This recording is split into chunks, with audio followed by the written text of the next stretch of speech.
Captain Dong Ho stared at the view screen of the UES Harmony as stars stretched into lines of light around them. After 3 months of traveling through space, they were finally approaching their destination.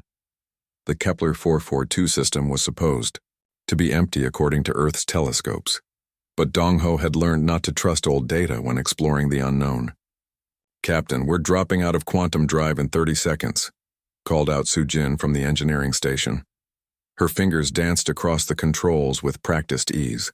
She had designed the Harmony's quantum drive herself, and it was the fastest ship humanity had ever built.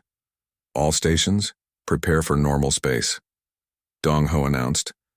The bridge crew worked quietly, each person focused on their job. Wu Bin, the tactical officer, kept his eyes on the weapon systems. His military training made him careful about everything, even in what should be empty space. The stars suddenly stopped moving as the Harmony dropped back into normal space. The main screen showed a yellow star surrounded by several planets.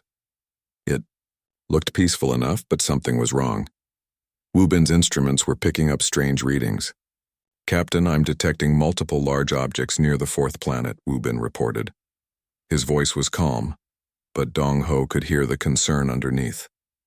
"They're too big to be asteroids, and they're in formation." Su Jin looked up from her station. "The quantum sensors are showing massive energy signatures. Those aren't natural objects." Dong Ho felt his stomach tighten. Humanity had been alone in the universe for as long as they could remember. They had searched for other life, for centuries, but found nothing. Now on their first deep space mission, they might have found exactly what they were looking for. "Put it on screen," he ordered. The view changed to show the 4th planet, and everyone on the bridge went silent. Floating in space around the planet were dozens of enormous ships. Each one was dark and angular, covered in what looked like black armor. They were at least 10 times larger than the Harmony, and they looked built for war. "My God," whispered Dr. Kai Young, the ship's science officer. "They're beautiful and terrifying at the same time." Before anyone could respond, the communication system crackled to life. A deep, harsh voice filled the bridge, speaking in a language none of them had ever heard. The words sounded like grinding metal and breaking stone. "Unknown vessel, you have entered Vorthak territory," the voice said, now speaking perfect English. The translation was instant and flawless. "Identify yourself and state your purpose." Dong Ho straightened in his captain's chair. This was the moment humanity had dreamed about and feared for generations. First contact with an alien species. He activated the communication system. "This is Captain Dong Ho of the United Earth Ship Harmony. We come in peace, seeking knowledge and friendship between our peoples." There was a long silence. Then the voice returned, and this time it sounded amused. "Peace? Friendship? You speak as if you have a choice in the matter, small creature." One of the massive alien ships began moving toward them. Up close, it was even more impressive and frightening. The hull was covered in spikes and weapon ports. It looked like something built by a species that had never known anything but war. "I am War Prime Thekmor of the Vorthak 3rd Fleet," the voice continued. "You will surrender your vessel immediately and prepare to be boarded. Your species will make adequate slaves, though you appear somewhat fragile." Dong Ho felt anger rising in his chest. Slaves? They had traveled across the galaxy seeking friendship, and these aliens wanted to enslave them? He looked around the bridge at his crew. Su Jin was watching him carefully, waiting for orders. Wu Bin had his hand hovering over the weapon controls. "We did not come here to be slaves," Dong Ho said firmly. "We came seeking peaceful contact between our civilizations." The alien's laughter was like the sound of breaking glass. "Peaceful contact? You amuse me, human. Do you not understand what you have encountered? We are the Vorthak. We have conquered 1,000 worlds and enslaved 100 species. We have never known defeat in 2,000 years of warfare." More alien ships were moving toward the Harmony. Now, Wu Bin's tactical display showed weapon systems powering up on at least 6 of the massive vessels. "Captain," Wu Bin whispered, "they're targeting us. We need to leave. Now." But Dong Ho wasn't ready to give up. Maybe there was still a chance to avoid bloodshed. "War Prime Thekmor, Surely there can be some kind of agreement between us. We have knowledge and technology that might interest your people. The only thing that interests me about your people is how quickly they will learn to obey, Techmore replied. You have 10 of your seconds to surrender, or we will take your ship by force. Choose wisely, human. Dong Ho looked at his crew again. These were good people, scientists and explorers who had signed up to expand humanity's knowledge of the universe. They didn't deserve to die or be enslaved because they met the wrong aliens at the wrong time. Sujin, how fast can you get us out of here? He asked quietly. The quantum drive needs 30 seconds to charge, she replied. But Captain, an emergency jump without proper calculations could send us anywhere. Better anywhere than here, Wu Bin muttered. Your time is up, human, Techmore announced. Fire. The space around the Harmony erupted in brilliant energy beams. The alien weapons were incredibly powerful, designed to destroy ships much larger than the small Earth vessel.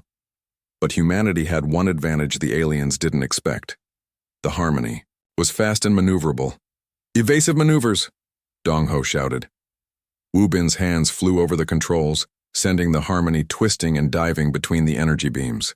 The ship's hull groaned under the stress, but Sujin's engineering held firm. 20 seconds to jump, Sujin called out as her hands worked frantically over the quantum drive controls. More energy beams filled the space around them. One grazed the Harmony's port side, and the ship shook violently. Sparks flew from control panels and the lights flickered. Hull breach on Deck 7, reported damage control. Emergency force fields are holding. 10 seconds, Sujin shouted. A massive explosion erupted nearby as one of the alien weapons barely missed them. The blast wave sent the Harmony spinning, and for a moment, everyone thought they were going to die. Jump now, Dong Ho ordered. Sujin slammed her hand down on the emergency jump control. The universe twisted around them as the Harmony disappeared into quantum space, leaving the angry Vorthak fleet behind. When the jump ended, they found themselves floating in empty space, light years away from the Kepler 442 system. The ship was badly damaged and several crew members were injured, but they were alive. Captain, Dr. Ki-young said quietly, I don't think those aliens were interested in friendship. Dong Ho nodded grimly. No, they weren't. And I don't think they're going to just forget about us. What do we do now? Sujin asked. Dong Ho looked out at the stars. Somewhere out there, the Vorthak were probably already planning their next move. They had called themselves conquerors of 1,000 worlds, enslavers of 100 species. They had never known defeat in 2,000 years. We go home, Dong Ho said finally. We warn Earth, and we get ready for war. As the Harmony limped toward home, none of the crew could have imagined that their brief encounter had just changed the course of galactic history. The Vorthak had met their first humans, and they had learned something important. These strange bipeds from a small blue planet were not like any other species they had ever conquered. They had learned that humans do not surrender easily, and soon, the galaxy would learn what that meant. The news from the Harmony reached Earth 3 days later, and it changed everything. Minister of Defense Haiwan stood in the emergency meeting room, looking at the faces of Earth's most important leaders. The holographic display showed images of the massive Vorthak ships, and everyone was quiet. 2,000 years without defeat, she said, reading from the report. 1,000 conquered worlds, 100 enslaved species. She looked up at the room. And they think humans will make good slaves. President Chen shook his head. How much time do we have? Unknown, replied Dr. Kite, who had been studying the data from the Harmony. But based on their technology, they could reach our solar system in a matter of weeks, maybe days if they have faster ships. Admiral Bo Young, the head of Earth's Space Forces, leaned forward. What are we dealing with exactly? What makes these Vorthak so dangerous? Kite activated another hologram, showing the alien ship designs. From what we can tell, they rely on overwhelming force. Their ships are massive, heavily armed, and built like fortresses. They've probably never needed to be creative or flexible because they've always had bigger guns than everyone else. That could be their weakness, said a voice from the back of the room. Everyone turned to look at Jun Seo, a young strategist from the Lunar Military Academy. He was barely 30 years old, but his tactical theories had impressed everyone who read them. "Explain," Admiral Bo-young ordered. Junseo stood up, looking nervous but determined. If they've always won through superior firepower, they've never had to learn how to fight a different kind of war. We can't beat them with bigger guns, but maybe we can beat them with better tactics. "What kind of tactics?" Haewon asked. "Guerrilla warfare. Hit-and-run attacks. Make them fight on our terms, not theirs." Junseo's voice grew more confident as he spoke. "We use our smaller ships, our knowledge of the solar system, and our ability to think creatively." Admiral Bo-young looked skeptical. "You want to fight the galaxy's greatest military power with small ships and clever tricks?" "It's worked before," Junseo replied. "Throughout human history, smaller forces have defeated larger ones by refusing to fight the way their enemies expected." Dr. Kite nodded slowly. "There's something else. I've been analyzing their communication patterns, their ship movements, everything we recorded. These Vorthak are very organized, rigid. They do everything by strict rules and procedures." "That's good for us, how?" President Chen asked. "Because," Kite smiled, "humans are really good at breaking rules." The meeting continued for hours, but by the end, they had the beginning of a plan. They called it the Ghost Protocol. Instead of meeting the Vorthak in open battle, Earth's forces would use the asteroid belt, the outer planets, and anything else they could find to hide and strike from unexpected directions. 3 weeks later, the Vorthak Third Fleet arrived in the solar system. War Prime Thekmor stood on the bridge of his flagship, the Bone Crusher, and looked at the small yellow star ahead of them. His scouts had found the human homeworld easily enough. A blue and green planet third from the star, with primitive-looking orbital stations and a few small ships moving between the inner planets. "Pathetic," he muttered. The humans had 3 weeks to prepare for his arrival, and this was the best they could do. A few tiny ships that looked like they were made for exploration, not war. "War Prime," his second-in-command reported. "We detect no significant military presence. Their largest vessels are smaller than our scout ships." Thekmor laughed. This would be even easier than he thought. "Begin the standard conquest protocol. Destroy their orbital facilities first, then demand surrender. If they refuse, we'll start bombarding their cities until they beg for mercy." The Vorthak fleet moved into attack formation. 50 massive warships, each one capable of destroying a small moon, advanced toward Earth like a pack of metal predators. But as they passed through the asteroid belt, something unexpected happened. "War Prime. Energy signatures detected. Multiple. Small craft emerging from the asteroids." Suddenly, space around the Vorthak fleet erupted in explosions. Dozens of small human ships, barely visible on scanners, burst out of hiding spots among the asteroids. They moved fast, striking at the larger Vorthak vessels before disappearing back into the rocky maze. "What is this?" Thekmor roared. "Why didn't our sensors detect them?" "They were hiding inside hollowed-out asteroids," his tactical officer reported. "Our sensors read them as space rocks." The human ships were tiny compared to the Vorthak dreadnoughts, but they were fast and unpredictable. They darted between the larger ships, firing at weapon ports and engine systems before vanishing into the asteroid field again. Admiral Bo-young watched the battle from the command center on Luna. The plan was working better than anyone had hoped. The human ships, led by Captain Wubin and other veterans, were like mosquitoes attacking elephants. Each individual attack did little damage, but there were so many of them that the Vorthak couldn't track them all.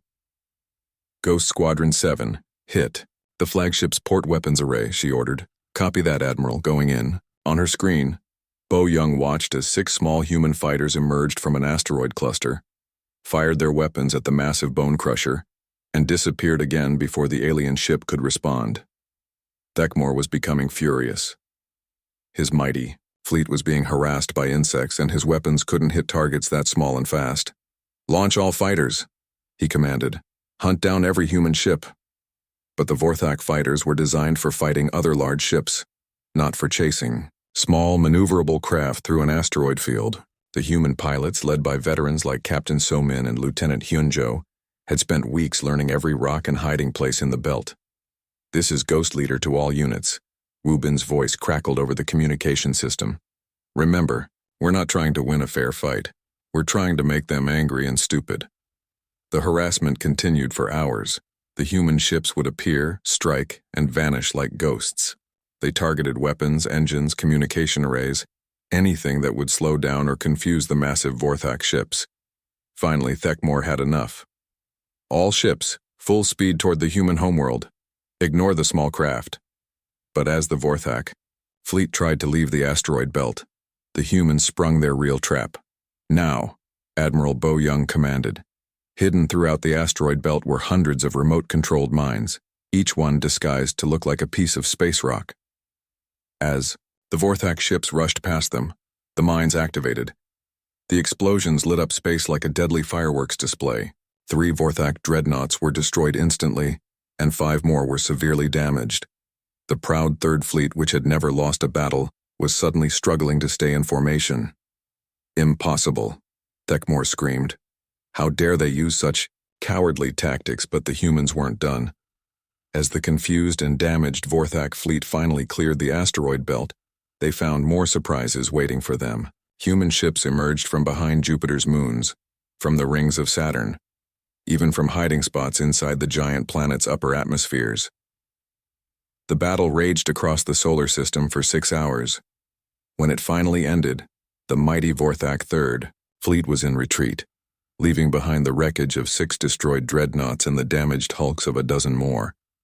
Thekmor stared at his tactical display in disbelief. His fleet had been defeated by a species that couldn't even build ships larger than his shuttles. It was impossible. It was humiliating. "War Prime," his communications officer said quietly. "Command is requesting a full report." Thekmor closed his eyes.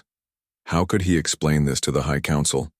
How could he tell them that the mighty Vorthak had been beaten by creative thinking and clever tricks? As his fleet limped away from the solar system, emergency messages were already spreading across the galaxy through the Nexus network. The news was incredible, impossible, but true. For the first time in 2,000 years, the Vorthak had been defeated. And throughout the galaxy, enslaved species looked up at the stars and whispered a single word: hope. The Vorthak High Council chamber was a place where the most powerful beings in the galaxy made decisions that affected billions of lives. The massive room was carved from black stone, and the ceiling showed a map of every world the Vorthak had conquered over 2 millennia. Today that chamber echoed with something it had never heard before: the sound of failure. Defeated? Supreme War Leader Krathik's voice was like grinding metal. His 4 eyes glowed red with rage as he stared at the holographic image of War Prime. "Thekmor, you were defeated by a species we had never heard of until 3 weeks ago?" Thekmor stood straight despite his shame. "Supreme Leader, these humans fight unlike any species we have encountered. They do not follow proper military doctrine. They hide, they run, they use tricks and deception." "You mean they are cowards?" another council member spat. "No," Thekmor said quietly. "That is what makes them dangerous. They are not cowards. They are creative." The word hung in the air like a curse. Creativity was not something the Vorthak understood or valued. For 2,000 years they had won through superior firepower and rigid military discipline. Why be creative when you could simply overwhelm your enemy? Supreme War Leader Krathik rose from his throne. "Then we will show these creative humans what happens when they challenge the Vorthak Empire. Prepare the planet cracker." A shocked silence filled the chamber. The planet cracker was their most feared weapon, a moon-sized fortress capable of destroying entire worlds. It had been used only once before to end a rebellion that had lasted too long. The memory of that system's destruction had kept the galaxy in line for 500 years. "Supreme Leader," one of the council members said carefully, "surely such measures are not necessary for a single small world." "It is not about the world," Krathik replied. "It is about the message. Every species in the galaxy is watching to see what happens to those who defy us. If we show weakness here, rebellions will start everywhere. On Earth, Intelligence Officer Ye Jin stared at the data streams flowing across her monitors. She had been working for 20 hours straight, trying to decode Vorthak communications using technology salvaged from the battle. What she was seeing made her blood run cold. "Planet Cracker," she whispered, reading the translation software's output. "They're bringing something called a Planet Cracker." She immediately contacted the Defense Council. Within an hour, every major leader on Earth was looking at her intelligence report. "A weapon capable of destroying planets," Minister Haywan read aloud. "Estimated time of arrival, 72 hours. "Can we evacuate?" someone asked. 8 billion people in 3 days? Admiral Bo Young shook her head. "Impossible." Dr. Kite looked up from his analysis.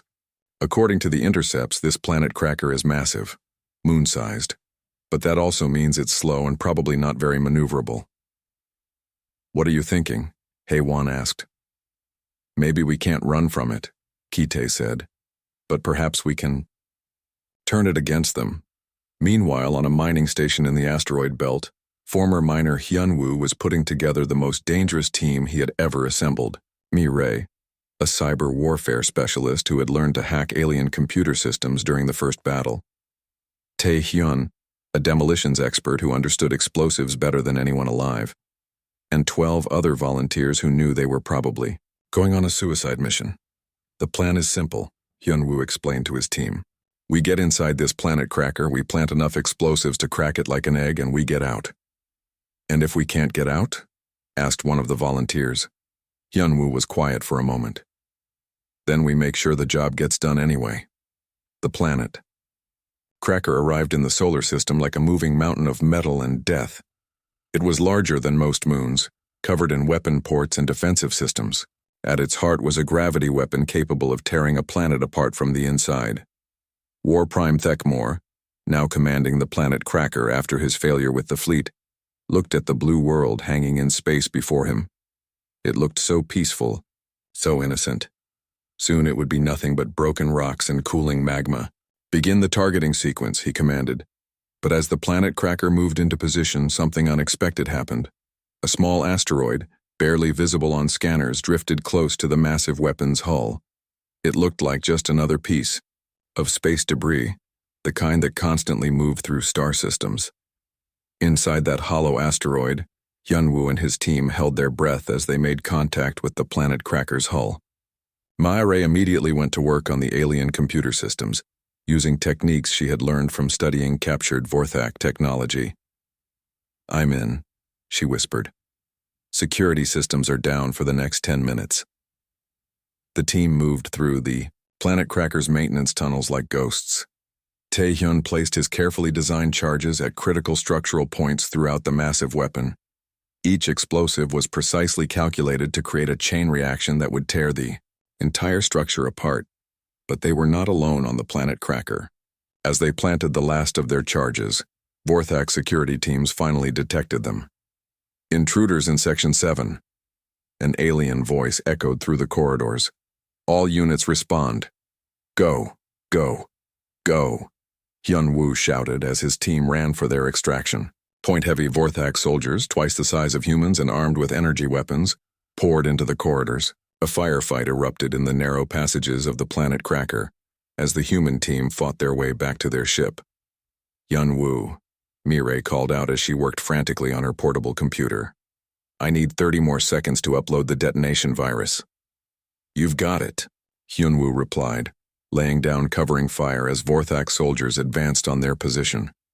Tae-hyun threw a grenade around a corner, and the explosion gave them a few precious seconds. 20 seconds! More Vorthak soldiers appeared from the other direction. The human team was surrounded, outnumbered, and running out of ammunition. 10 seconds. A massive Vorthak warrior, larger than the others, stepped into the corridor. His energy weapon was trained directly on Mi-Ray as she completed the upload. "Done!" she shouted. The warrior fired, but Hyunwoo threw himself in front of Mi-Ray. Fako, energy beam hit him in the chest and he collapsed to the floor. "Hyunwoo," Mi-Ray screamed, but Tae-hyun was already pulling her toward their escape ship. "He's gone, we have to go." The surviving team members fought their way back to their hidden ship and launched, just as Vorthak fighters began swarming the area. Behind them, the planet cracker continued its slow approach to Earth, unaware that it was already doomed. On Earth, evacuation continued as billions of people moved to underground shelters and lunar colonies. But most people knew it wouldn't be enough. If the planet cracker fired, their world would die. Charges are in position, Taehyun reported over the communication system. Waiting for the signal, Admiral Bo Young watched as the massive alien weapon moved into firing position. All civilian evacuation craft clear the area immediately. The planet cracker's gravity weapon began to charge. Energy readings spiked as the terrible weapon prepared to tear Earth apart. War Prime Thekmore smiled as he gave the final command, "Fire." At that exact moment, Admiral Bo Young gave her own command, "Detonate." The explosion that followed was visible from Mars. The planet cracker, the Vorthak's ultimate weapon, their symbol of unstoppable power, simply came apart. The chain reaction started at the structural weak points Taehyun had identified and spread throughout the massive construct in seconds. Where the planet cracker had been, there was now only an expanding cloud of debris and energy. Throughout the galaxy, every species capable of detecting deep space explosions saw it. The Vorthak's ultimate weapon, destroyed by a small team of humans who refused to let their world die. On Earth, people emerged from their shelters to see the debris field where their death had been approaching just moments before. They cheered, they cried, they celebrated, but they also knew this was just the beginning. The Vorthak would not forgive this humiliation. The war was far from over, but for the first time in galactic history, the impossible had happened twice. The Vorthak had not only been defeated in battle, they had been outwitted and outmaneuvered by a species they considered primitive. And across the galaxy, the whispers grew louder. If humans could destroy the planet cracker, what else might be possible? The news of the planet cracker's destruction spread through the galaxy faster than anyone expected. On every world, in every space station, beings who had lived in fear of the Vorthak for generations suddenly began to whisper about something they had almost forgotten. Hope. On the water world of Zelan, the aquatic Zelani traders floated in their crystal cities beneath the waves. For 300 years they had given half of everything they earned to their Vorthak masters. Now they gathered in secret meetings, sharing stories they had heard through the Nexus network. "The humans destroyed the planet cracker," whispered Elder Morai, her blue skin shimmering with excitement. "The weapon that destroyed the Kethril system, gone." Similar conversations were happening across the galaxy. The Chorics, silicon-based beings who worked in the dangerous deep mines, passed messages through their crystal communication networks. The Dramek, peaceful scholars who had been forced to build weapons for the Vorthak, met in hidden libraries to discuss what they had learned. Ambassador Inho sat in his small office on the lunar diplomatic station, looking at the communication requests that filled his screen. In just 3 days, he had received contact attempts from over 40 different alien species. They all wanted the same thing: to talk to the humans who had done the impossible. The first official contact came from the Zelani. "Honored Human Ambassador," the translated message began, "we wish to speak with those who have shown the galaxy that the Vorthak can be defeated. Perhaps we can help each other." Inho smiled as he composed his response. Earth's leaders had been hoping for exactly this kind of contact. 3 days later, the first secret meeting of what would become the Liberation Alliance took place in an abandoned mining station in neutral space. Inho arrived aboard a small fast ship that looked like a simple cargo hauler. The Zelani sent Elder Morai in a water-filled diplomatic vessel. The Choric's representative was a brilliant engineer named Sil Than, whose crystal body glowed with internal light. "We have been waiting for someone like you for so long," Elder Morai said, her words translated by universal communication devices. "But we never expected you to be so small." Inho laughed. "We get that a lot, but we've learned that size doesn't always matter in a fight." Silthan's crystal form pulsed with different colors as he spoke. "What the Chorics want to know is, Simple. Can you really win against the Vorthak? Not just survive, but actually win? I don't know, Inho replied honestly, but we're going to try. The question is, will you help us? The three species spent hours sharing information. The Zelani had detailed maps of Vorthak trade routes and supply lines. The Koriks had developed new technologies that could be adapted for weapons, and the humans had something neither of the other species possessed: the absolute certainty that any tyranny could be defeated if enough people were willing to fight. There is something you must understand about the Vorthak, Elder Mirai explained. They have ruled through fear for so long that they have forgotten how to adapt. Their military doctrine has not changed in over 1,000 years. That's their weakness, Inho realized. They can't change, but we can. Back on Earth, the military was already putting this principle into practice. Admiral Chang Min, newly promoted to head the Liberation Fleet, stood before a mixed group of human officers and alien representatives. The room itself would have been impossible to imagine just months before. Humans, aquatic Zelani in water-filled suits, and crystalline Koriks working together on military plans. The key to beating the Vorthak is not to fight them the way they expect, Chang Min explained. They expect big fleets meeting in open space with the stronger force winning. But we're not going to give them that fight. His second-in-command, Colonel So Young, activated a holographic display showing the galaxy. Instead, we hit their supply lines, their communication networks, their support systems. We make it impossible for them to coordinate their massive fleets. Psychological warfare, added Captain Jamin, who had become an expert in understanding alien psychology. The Vorthak believe they are invincible. Every time we prove them wrong, their confidence cracks a little more. The first joint operation of the Liberation Alliance was planned to take place on Korix Prime, the homeworld of the Crystal Beings. A Vorthak garrison of 50,000 soldiers had been stationed there to keep the mining operations running. It should have been an impossible target for a liberation force. But the humans had taught their new allies something the galaxy had never seen before: guerrilla warfare. The attack began at dawn on Korix Prime, but instead of a traditional assault, the liberation forces simply disappeared. Vorthak Commander Drakmoth stood in his command center, staring at sensors that showed nothing. His scouts reported no enemy fleets in the system, no large forces approaching the planet. But somehow his communication links to the mining facilities were being cut one by one. "Where are they?" he roared at his intelligence officers. "Unknown, Commander. We cannot locate any significant enemy presence." What Drakmoth didn't know was that the liberation forces were everywhere and nowhere. Small teams of humans worked with Koriks who knew every tunnel and cave on their homeworld. They moved through the crystal caverns like ghosts, striking at isolated Vorthak outposts and vanishing before reinforcements could arrive. Captain Wubin led one such team deep into the mining complex.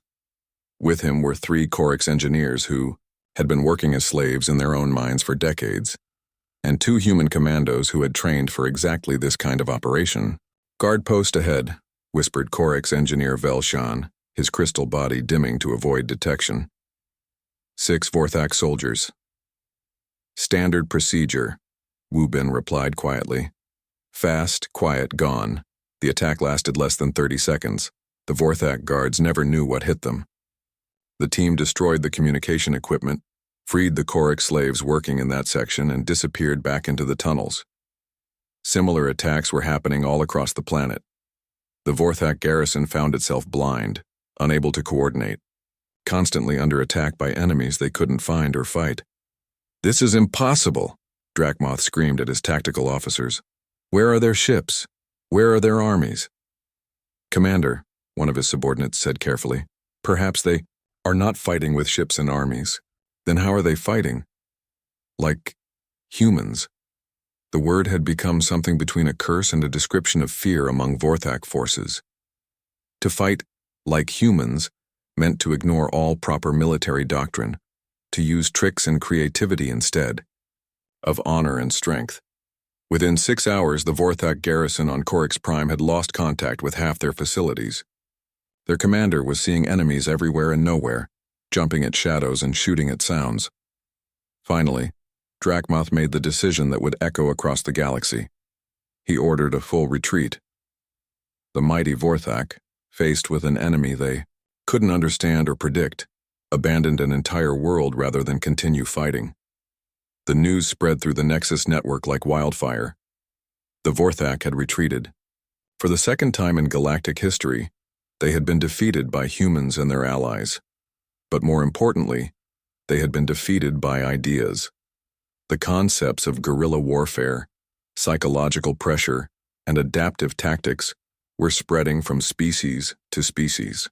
Beings who had never fought back against the Vorthak were suddenly learning that resistance was possible. Supreme War Leader Krathik received the report from Korix Prime in his throne room on the Vorthak homeworld. For the first time in his long life, he felt something he had never experienced before. Doubt. "How many soldiers did we lose on Korix Prime?" he asked. "Approximately 3,000, Supreme Leader, but the retreat cost us much more than that." "Explain." "Word is spreading through the subject species. 7 worlds have reported minor rebellions in the past day. The Dramek have stopped producing weapons for us. The Zelani are refusing to pay their tribute." Krathik closed his 4 eyes and thought about the situation. For 2,000 years, the Vorthak had maintained control through fear and overwhelming force. But this new enemy, these humans, were teaching the galaxy that there were other ways to fight. "What do our military advisors recommend?" he asked. "Full mobilization, Supreme Leader. Gather the entire Vorthak fleet and destroy the human homeworld before this rebellion can spread further. And if that fails?" There was a long silence before his advisor answered. "Supreme Leader, failure is not possible. We are the Vorthak." But as Krathik sat alone in his throne room after the meeting ended, he wondered if that was still true. The humans had already proven that the impossible was possible. They had shown the galaxy that the Vorthak could be beaten, and now, every enslaved species in the galaxy was learning to fight like humans. The Vorthak High Council chamber had never been so quiet. Supreme War Leader Krathik stared at the galactic map that dominated the ceiling, watching as red markers indicated worlds in rebellion.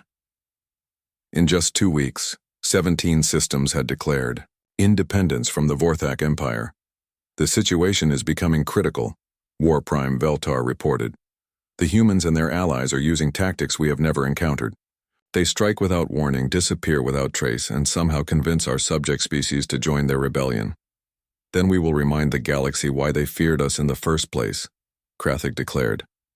He stood and walked to an ancient vault built into the chamber's far wall. Inside were weapons so terrible that they had been sealed away for 500 years. "Supreme Leader," one of the council members said nervously, "surely you are not considering—" "The Void Eaters," Krathik said, placing his hand on the vault's bioscanner. "We created them to end the last great rebellion. They consumed 3 entire star systems before the galaxy surrendered. Now we will use them again." The vault opened with a hiss of escaping gas. Inside were dozens of sealed containers, each one holding something that should never have been created. The Void Eaters were living weapons, genetically engineered creatures that could consume matter at the molecular level. They had been the Vorthak's ultimate solution to rebellion. If you could not rule a system, you could ensure that no one else ever would. On Earth, Dr. Yoon Seo was working in her laboratory when the priority alert came through. She was the galaxy's leading expert on xenobiology, the human who understood alien life forms better than anyone else alive. What she saw in the intercepted Vorthak transmissions made her blood freeze. "Yejin," she called to her intelligence colleague, "I need you to see this." Yejin looked at the data streaming across Yoon Seo's screens and whistled low. "Void Eaters? What are those?" According to the translation software, they're biological weapons. Living creatures designed to consume organic and inorganic matter. Yoon Seo pulled up more files.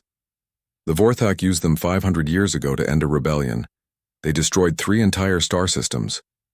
Destroyed how? Completely. No planets, no stars, no space stations, nothing. The entire systems were consumed, turned into basic matter that the creatures could absorb. Yejin sat down heavily. "How do we fight something like that?" "I don't know," Yoon Seo admitted, "but I better figure it out fast." Meanwhile, in the Outer Rim territories, Fleet Commander Ji-hoon was leading humanity's most dangerous missions. His stealth fleet consisted of 50 small ships designed to be invisible to Vorthak sensors. They had been hitting supply convoys and communication outposts for weeks, always striking fast and disappearing before the enemy could respond. "Commander," his communications officer reported, "we're receiving a priority message from Earth Command." Ji-hoon read the message and felt his stomach drop. Void Eaters, biological weapons capable of consuming entire star systems, and they were being deployed to the Zilani home system. "All ships emergency jump to Zealand system coordinates," he ordered. "Maximum speed." But when Ji-hoon's fleet arrived at the Zilani homeworld, they found something from a nightmare. The Void Eaters looked like massive jellyfish made of living shadow. Each creature was the size of a city, drifting through space and leaving nothing behind where they passed. Asteroids, space stations, even small moons simply vanished as the creatures consumed them. "My God," whispered Captain Dae-jin from his stealth ship. "They're eating everything." The beautiful crystal cities of the Zilani were already under attack. The water world's orbital stations were being consumed one by one as the Void Eaters drifted through the system like a plague of living darkness. "Commander, we have to do something," urged Lieutenant Yoon-ho. "Do what?" Ji-hoon replied. "Our weapons won't even scratch those things." But as they watched the horror unfolding, Ji-hoon received an emergency transmission from Dr. Yoon-seo on Earth. "Commander, I found something. The creatures have a genetic kill switch built into their DNA. The Vorthak included it as a safety measure in case the creatures ever turned on them." "How do we activate it?"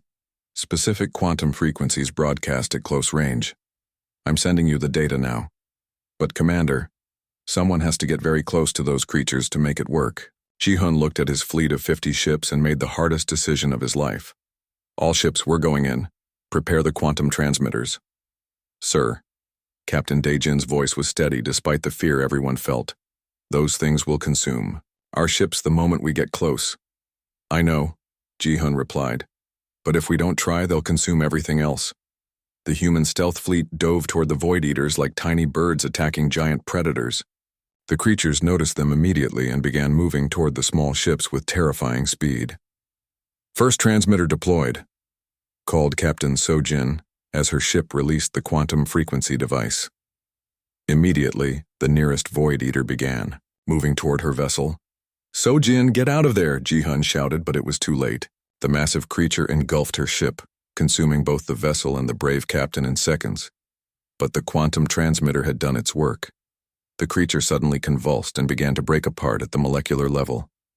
"It's working," Yoon-seo's voice crackled over the communication system from Earth. "The kill switch is activated." One by one, the human ships dove toward the remaining Void Eaters. Captain Gunwoo managed to deploy 2 transmitters before his ship was consumed. Lieutenant Mei-ri got her device within range just as the creature reached her. "This is Gunwoo," came his voice over the radio as his ship was pulled into the creature's mass. "Tell my family I did my duty." The transmission cut off, but another Void Eater began to die. Ji-hoon watched his brave pilots sacrifice themselves one by one to save not just the Zilani, but the entire galaxy from these terrible weapons. By the time the last creature died, only 12 ships remained from his original fleet of 50, but they had done it.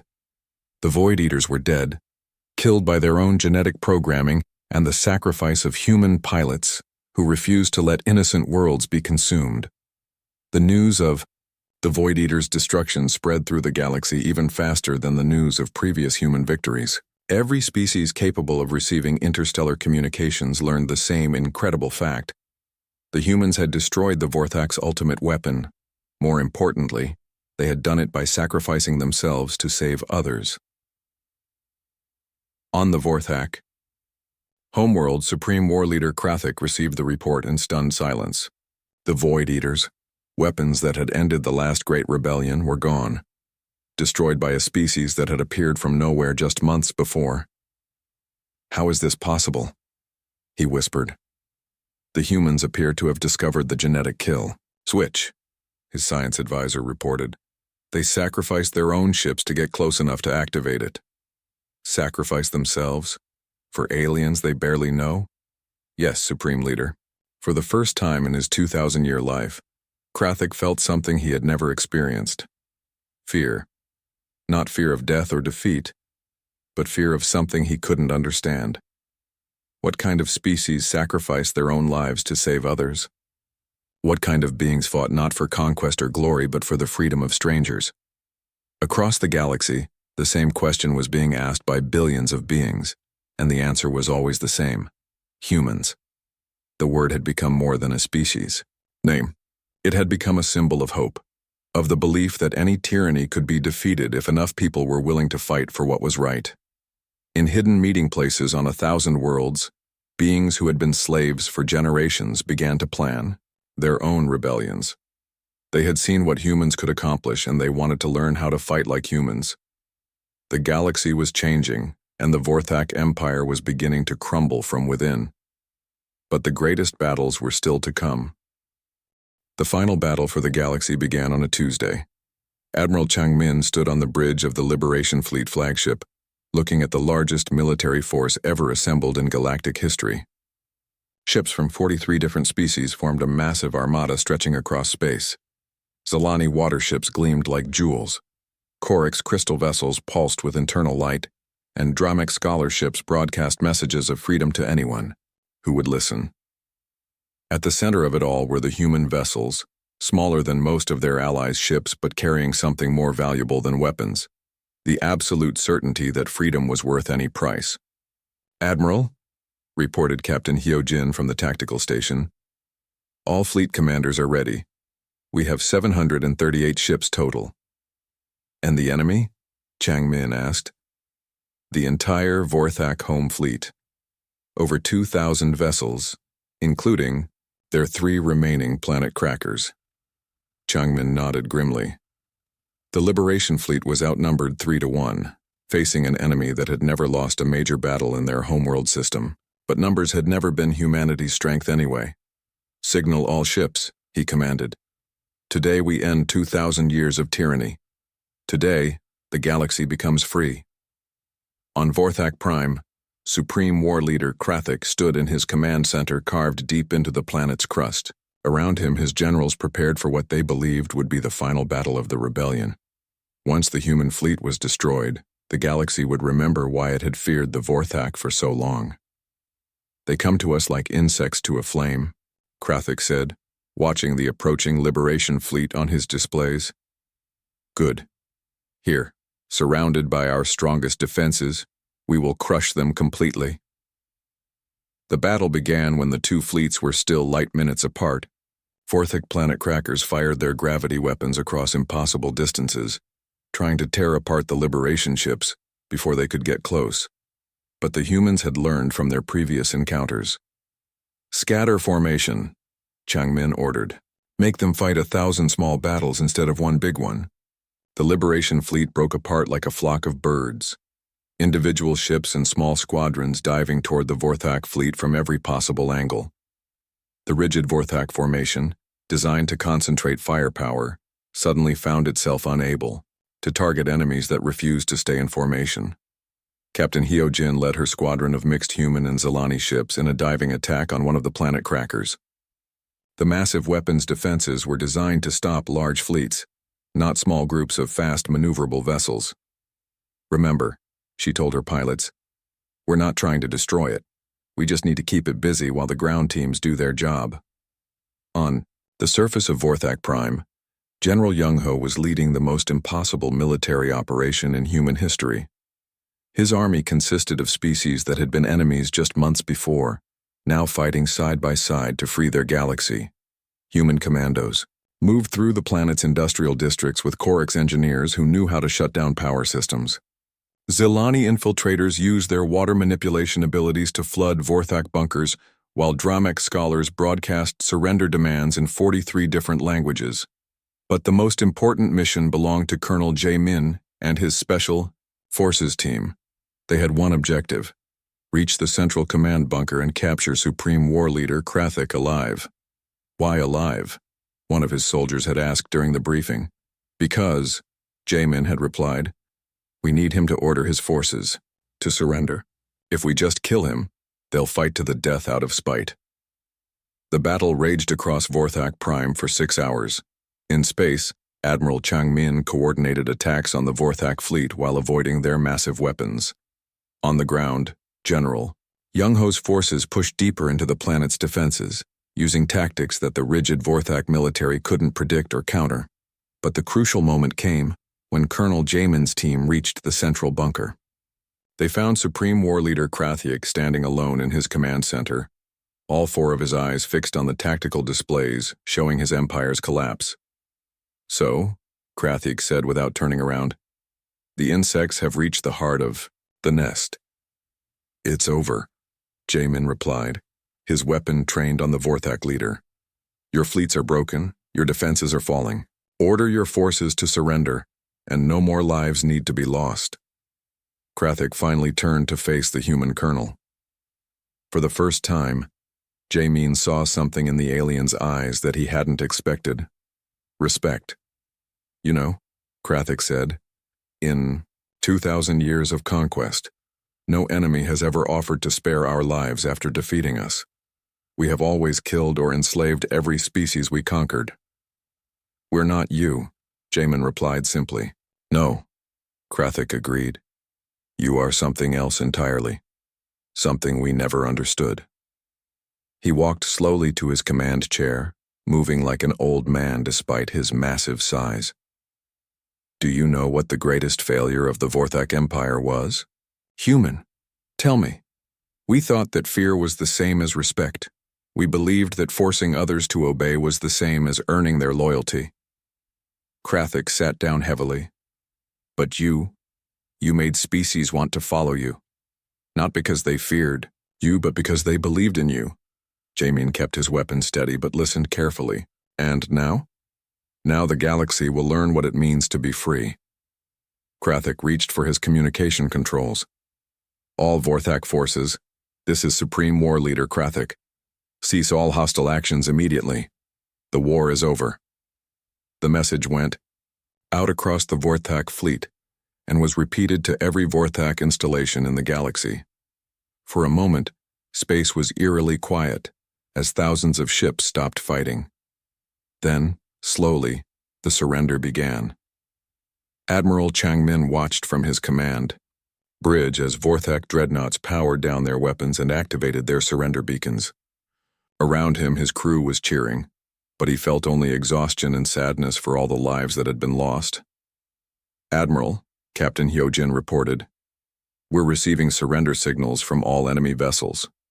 The Vorthak home fleet is standing down. And the planet?" "General Young-ho reports that all major military installations have surrendered. The Vorthak government is requesting terms."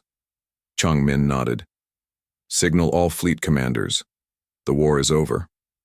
6 months later, Ambassador In-ho stood in the same chamber where the Vorthak High Council had once decided the fate of the galaxy. But now it was the meeting place of the new Galactic Council, with representatives from every free species in the galaxy. The transformation had been remarkable. The Vorthak, released from their rigid military culture, had proven to be skilled engineers and administrators. Many of them now worked alongside their former enemies to rebuild the galaxy they had helped to conquer. Former Supreme War Leader Krathiak, now simply called Citizen Krathiak, had become an advocate for peaceful resolution of conflicts. His knowledge of Vorthak military installations had helped the Liberation Forces free dozens of enslaved worlds without firing a shot. "The galaxy is not perfect," In-ho said during his inaugural address as the Council's first chairman. "There are still conflicts, still problems to solve, still species that need our help. But for the first time in 2,000 years, the galaxy is free to find its own way." In the audience, Captain Dong-ho smiled as he listened to his fellow human speak. The man who had led humanity's first contact mission was now retired, but he had lived to see the galaxy transform from a place of fear into a place of hope. "We learned something important during this war," In-ho continued. "We learned that no tyranny is permanent, no oppression is unstoppable, and no species is truly alone as long as others are willing to stand together." The applause that followed came from beings across the galaxy, united not by fear or conquest, but by the simple belief that freedom was worth fighting for. As the ceremony ended and the representatives returned to their worlds, In-Ho looked out at the stars through the chamber's great windows. Somewhere out there, on thousands of worlds, beings who had once been slaves were now free to choose their own destinies. The galaxy had learned that the most feared species was not always the strongest or the largest or the most heavily armed. Sometimes the most feared species was the one that refused to give up, that fought not for conquest but for freedom, that would sacrifice everything to protect others. The galaxy had learned what it meant to be human, and in learning that lesson, it had learned what it meant to be free.